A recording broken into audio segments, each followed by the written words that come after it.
കുറിച്ച് പലതരത്തിലുള്ള ഹെർണിയകളെ കുറിച്ച് പറഞ്ഞല്ലോ. അപ്പം ഇതിൽ ഏറ്റവും നമ്മൾ കൂടുതൽ ശ്രദ്ധിക്കേണ്ട ടൈപ്പ് ഓഫ് ഹെർണിയ ഏത്, ഏറ്റവും അപകടകാരിയായിട്ടുള്ളത്? നമ്മൾ ഏത് ഹെർണിയാണെങ്കിലും നമ്മൾ പ്രഷർ കൊടുക്കുമ്പോൾ പുറത്തേക്ക് പ്രൊജക്റ്റ് ചെയ്ത് വരികയും നമ്മൾ പ്രഷർ റിലീവ് ചെയ്യുമ്പോൾ അത് വയറ്റിനകത്തോട്ട് തിരിച്ചു പോകാതിരിക്കുകയും ചെയ്യുന്ന ഹെർണിയകൾ എത്രയും നേരത്തെ ചികിത്സിക്കും. അതല്ലെങ്കിൽ ഓരോ തവണയും പ്രൊജക്റ്റ് ചെയ്ത് വരുന്ന വയറ്റിനകത്തുള്ള ഫാറ്റ് മാത്രമല്ല കുടലും കൂടിയായിരിക്കും. ആ കുടൽ അതിനകത്ത് കുരുങ്ങി പോകാനുള്ള സാധ്യത വളരെ കൂടുതലാണ്.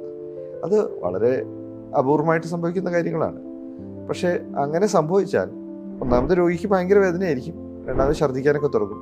ആ സമയത്ത് ഏറ്റവും നേരത്തെ തന്നെ ചികിത്സിച്ചില്ലെങ്കിൽ കുടൽ കുരുങ്ങിയിരുന്ന ഭാഗത്തെ കുടലിലേക്കുള്ള രക്തോട്ടം നിലയ്ക്കും.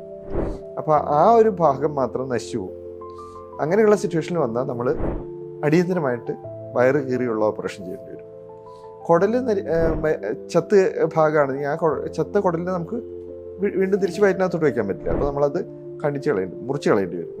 മുറിച്ച് കളഞ്ഞു കഴിഞ്ഞാൽ ഓപ്പറേഷൻ വളരെ കോംപ്ലിക്കേറ്റഡ് ഓപ്പറേഷനായി മാറും. അതിൻ്റെ ആവശ്യം ഹെർണിയനെ സംബന്ധിച്ചില്ല. കോംപ്ലിക്കേറ്റഡ് അല്ലാത്ത ഓപ്പറേഷനിൽ കൂടെ നമുക്കിത് പരിഹരിക്കാവുന്നതേ ഉള്ളൂ.